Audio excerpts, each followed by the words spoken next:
Comprender la naturaleza elemental de la realidad es y continuará siendo el objetivo último de la ciencia, un enigma que inevitablemente mezcla la ciencia con la filosofía y que nos ha llevado a sumergirnos en rincones más inquietantes de aquello que para nuestra experiencia humana es real.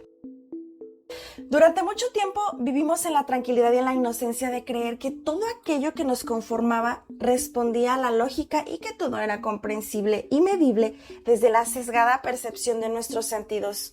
Simplemente no sabíamos encontrar su definición, pero la realidad parecía ser algo que podíamos domar. Pero como tantas otras veces, llegó la ciencia para, nunca mejor dicho, hacernos chocar con la realidad. Cuando viajamos al mundo de las cosas pequeñas e intentamos comprender la naturaleza fundamental de los cuerpos subatómicos, vimos que nos estábamos sumergiendo en un mundo que seguía sus propias reglas. Un mundo que, si bien conformaba el elemental del nuestro, estaba controlado por unas leyes que no seguían ninguna lógica. Un mundo cuya realidad queda absolutamente distinta a la nuestra. Un mundo que, por tanto, nos hizo plantearnos si nuestra percepción de lo que nos rodea es real o simplemente una ilusión sensorial. El mundo cuántico, desde entonces y hace ahora más de 100 años, la física cuántica ha progresado enormemente y si bien todavía existe infinidad de misterios que tal vez nunca lleguemos a desvelar, nos ha permitido comprender ¿qué ocurre desde la escala más microscópica del universo? Es una historia que día a día continúa escribiéndose, pero como toda historia tiene un principio, un origen que se sitúa en el más bello, misterioso experimento de la historia de la ciencia. Un experimento que, como dijo Richard Feynman, contiene el corazón mismo y todo el misterio de la física cuántica. Y estamos hablando del famoso experimento de la doble rendija. Y como muchas otras grandes historias, empieza con una guerra. Era el año 1704 y Isaac Newton, físico matemático e inventor inglés, publica uno de los tratados más importantes de su extensa carrera, Optics. Y en la tercera parte de este libro, el científico plantea su concepción corpuscular de la luz, en un momento en que uno de los grandes misterios de la física era comprender la naturaleza de la luz. Newton planteó la hipótesis de que esta era un flujo de partículas descendiendo en lo que nosotros percibimos como luz, y es un conjunto de corpúsculos y partículas de materia microscópicas que, dependiendo de su tamaño, daba de lugar a un color u otro. La teoría de Newton revolucionó el mundo de la óptica, pero esta supuesta naturaleza corpuscular de la luz no podía explicar muchos fenómenos lumínicos tales como la refracción, la difracción o la interferencia. Algo no funcionaba en la teoría del célebre científico inglés, y fue así como se destacó una teoría que unos pocos años antes fue elaborada por un científico que por aquel entonces en República de los 7 Países Bajos. Su nombre era Christian Huygens, astrónomo, físico, matemático e inventor.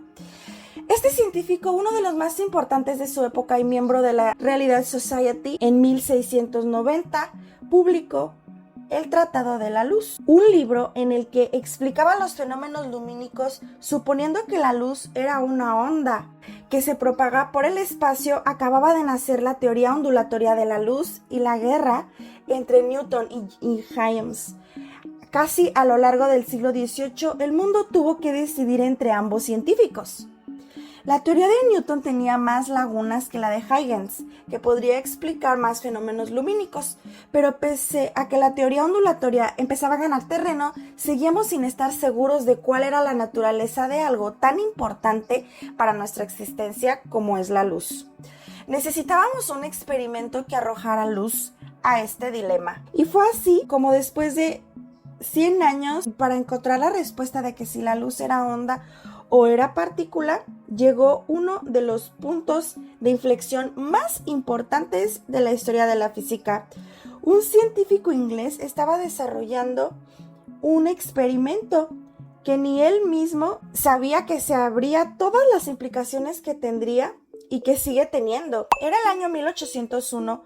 Thomas Young, científico inglés reconocido por haber ayudado a descifrar los jeroglíficos egipcios a partir de la piedra Rosetta, desarrolló un experimento con el objetivo de poner fin a la guerra entre la teoría de Newton y la de Huygens, y de cómo él esperaba demostrar que la luz no era un flujo de partículas, sino ondas que se propagan por el espacio. Y es aquí cuando entra en juego el experimento de la doble rendija. Young diseñó un estudio en el que a partir de una fuente de luz constante y monocromática haría pasar un haz lumínico a través de una pared con dos rendijas hasta llegar a una pantalla que al estar en una habitación oscurecida le permitiría ver cómo se comportaba la luz al atravesar esa doble rendija. Young sabía que solo podrían ocurrir dos cosas. Si la luz era como Newton decía, un flujo de partículas al pasar a través de las rendijas, se observarían dos líneas en la pantalla, al igual que si se lanzaran canicas hacia la pared, aquellas que llegaran a las rendijas pasarían a través de ellas y con una trayectoria recta impactarían sobre la pantalla. En cambio, si la luz era como Huygens decía, ondas que se propagaban por el espacio, al pasar a través de las dos rendijas sucedería un fenómeno extraño, como si de las perturbaciones en el agua se tratara. La luz viajaría en forma ondulatoria hasta la pared y una vez atravesada las rendijas por el fenómeno de difracción habría dos nuevas fuentes de ondas que interferirían entre ellas. Newton estaba equivocado. La luz no podían ser partículas y Young acababa de demostrar la teoría ondulatoria de la luz de Huygens. El experimento de la doble rendija había servido para demostrar la naturaleza ondulatoria de la luz. Parecía que todo funcionaba, pues el experimento de una forma muy simple nos había demostrado que la luz son ondas. Pero una vez más, el universo nos demostró que por cada pregunta que respondemos, aparecen un montón de nuevas preguntas. Era el año 1900. Max Planck, físico alemán, ganador del premio Nobel, abre la puerta al mundo de la física cuántica al desarrollar su teoría sobre la cuantificación de la energía mecánica cuántica. Y entonces, la mecánica cuántica acaba de nacer, una nueva era de la física en la que vivimos y en la que nos sumergimos en el mundo más allá del átomo. Entrábamos a una región de la realidad que no iba acorde a las leyes clásicas, que también explicaba la naturaleza de lo macroscópico, y teníamos que empezar de cero. Crear un nuevo marco teórico en el que explicar la naturaleza cuántica de las fuerzas que tejen el universo, y evidentemente nació un gran interés por desvelar la naturaleza cuántica de la luz. La teoría ondulatoria era muy firme, pero llegados a los años 20, muchos experimentos, incluido el efecto fotoeléctrico, estaban demostrando que la luz interaccionaba con la materia en cantidades discretas, en paquetes cuantizados. Cuando nos sumergíamos en el mundo cuántico, parecía que era Newton el que tenía razón. Parecía que la luz se propagaba por corpúsculos. A estas partículas elementales se les dio el nombre de fotones, unas partículas portadoras de la luz visible, y el resto de formas de radiación electromagnética que sin tener masa viajaban en el vacío a una velocidad constante. Algo extraño estaba ocurriendo. ¿Por qué la luz parecía propagarse como una onda, pero la cuántica nos estaba diciendo que era un flujo de partículas? La luz estaba escondiendo algo misterioso. No solo había un lugar que nos podía dar la respuesta, y era el experimento de la doble rendija. Teníamos que repetirlo, pero ahora a un nivel cuántico. Y los físicos recrearon el experimento de Young, ahora con una fuente de electrones, una pared con dos rendijas y una pantalla de detección que permitiría ver el lugar del impacto con una sola rendija. Entonces estas partículas se comportaban como canicas microscópicas, dejando una línea de detección detrás de la abertura. Y era lo que esperábamos ver.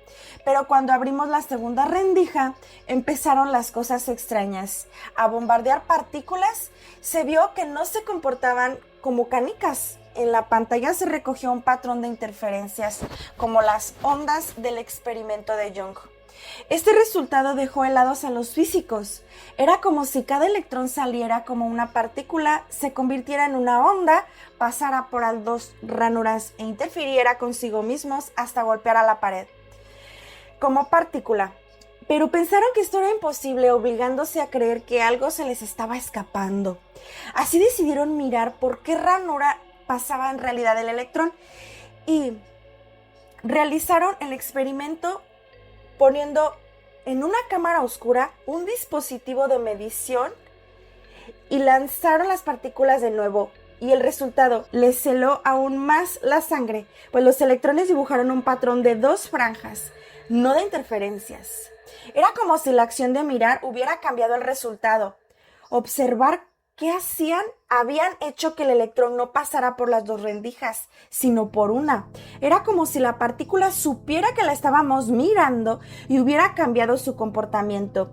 Cuando no mirábamos, había ondas. Cuando mirábamos, había partículas. Esta experiencia que teníamos sobre cómo un objeto cuántico parece comportarse a veces como onda y a veces como partícula fue lo que marcó el nacimiento del concepto de la dualidad onda-partícula. Uno de los cimientos sobre los que se construyó la mecánica cuántica, un término creado para comprender este experimento e introducido por Louis Victor de Broglie, físico francés que en su tesis doctoral de 1924 la incluyó y nos la entregó. De todos modos, los físicos ya sabían que esto de la dualidad onda-partícula era solo un parche, una forma elegante de dar respuesta al enigma que ya sabían que era muchísimo más profundo que simplemente decir que las partículas son a la vez ondas y a la vez corpúsculos. Y esto nos ayudaba a entender estos resultados tan raros de este experimento de la doble rendija. Sí, pero eran muy conscientes de que el misterio seguía pues sin tener una respuesta. Por suerte, llegaría alguien que arrojaría luz a este dilema cuántico, alguien que a lo mejor te suene por un rato. Era el año de 1925 y Erwin,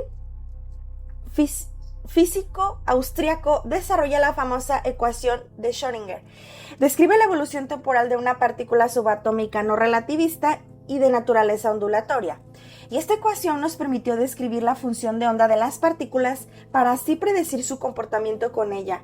Y esta ecuación de Schrödinger fue la clave para comprender qué estaba sucediendo en el experimento de la doble rendija. Y es que estábamos partiendo de un concepto erróneo. No teníamos que imaginar una onda física, teníamos que imaginar una onda de probabilidades. Es la función de onda, no tenía una naturaleza física, sino matemática. Entonces, pues no tiene sentido de preguntarnos dónde está el electrón, solo puedes preguntarte que si miro el electrón, ¿cuál es la probabilidad de encontrarlo justo donde estoy mirando? La función de onda describe una especie de campo que llenaba el espacio y que tenía un valor concreto en cada punto. La ecuación de Schrödinger nos decía cómo se iba a comportar la función de onda dependiendo del lugar en el que se encontrara. Con el experimento de la doble rendija, al atravesar las ranuras estamos soltando ambas funciones de onda a la vez, haciendo que éstas se solapen. La superposición hará que haya zonas en las que las funciones de onda oscilan a la vez y que haya zonas donde una oscilación esté retrasada respecto a la otra, y así respectivamente unas se amplificarán y otras se cancelarán. La función de onda colapsa. Y de todas las posibilidades, la partícula, entre comillas, elige un en la que estar por encima de las demás. Muchos de los caminos que han llevado a que el patrón de interferencia sea como lo vemos no han llegado a ser reales, pero sí han influenciado todos en la realidad que vemos. Por eso percibíamos que la partícula viajaba como una onda, pero en la pantalla se manifestaba como un corpúsculo. Con esto, estábamos comprendiendo la verdadera naturaleza de aquello que vagamente habíamos definido como la dualidad onda-partícula. Pero el experimento de la doble rendija seguía escondiendo un gran enigma. ¿Por qué al observar por qué ranura pasaba cambiábamos el resultado? Schrödinger con su ecuación también nos dio la respuesta y es ahora cuando de verdad viene esto interesante. Nuestra experiencia humana nos lleva a creer que el universo no cambia cuando lo observamos. Para nosotros, observar es una actividad pasiva. No importa que estemos mirando lo que sea o que no lo estemos mirando. La realidad es como es independientemente de si es observada o no. Pero el experimento de la doble rendija nos demostró que estábamos equivocados. Observar es una actividad activa y en el mundo de la cuántica es donde podemos darnos cuenta que al observar la realidad cambia su comportamiento. Porque mirar implica que la luz entre en juego, y la luz, como hemos visto, viene en fragmentos, los fotones. Y cuando queremos observar cómo los electrones pasan por la rendija, hay que arrojar luz sobre ellos. Al hacerlo, los fotones hacen que los electrones se comporten de forma distinta, como corpúsculos y no como una onda, desapareciendo así el patrón de interferencias. Cuando no miramos, está en un estado de superposición. Un mismo electrón puede pasar por dos ranuras distintas a la vez. Pero cuando miramos, lo que estamos haciendo es provocar un prematuro colapso de la función de onda. Cuando la función de onda se libera y el detector actúa con ella, la observación hace colapsar la función de onda, que vale 0 en todos los lugares excepto en el punto donde hemos detectado el electrón, donde la probabilidad es del 100%, porque lo hemos visto. Y así termina el estado de superposición y después de este colapso sigue propagándose como una onda, pero con nuevas probabilidades para el siguiente colapso en la pantalla. Y si la interferencia en la onda procedente de la otra rendija por la que sabemos que no ha pasado, medirá hecho que una de las funciones de onda desaparezcan y que solo quedase una. Por eso al mirar no observamos el patrón de interferencia. De repente una ciencia como la física estaba comenzando a cuestionar el paradigma de la objetividad, y es que podemos conocer la realidad sin interferir en ella y sin que ésta interfiera en nosotros. Pues el experimento de la doble rendija no arrojó como queríamos respuestas, pero nos dijo algo mucho más enriquecedor. Nos invitó al corazón de la mecánica cuántica, nos abrió los ojos y la puerta a una nueva era de la física en la que apenas hemos dado nuestros primeros pasos. Nos hizo cuestionar la naturaleza elemental de la realidad y nuestro papel como observadores en la materialización de la misma, y perdurará para siempre como uno de los experimentos más confusos, bellos y simples y a la vez incomprensibles y complejos de la historia de la ciencia. El universo a través de dos rendijas.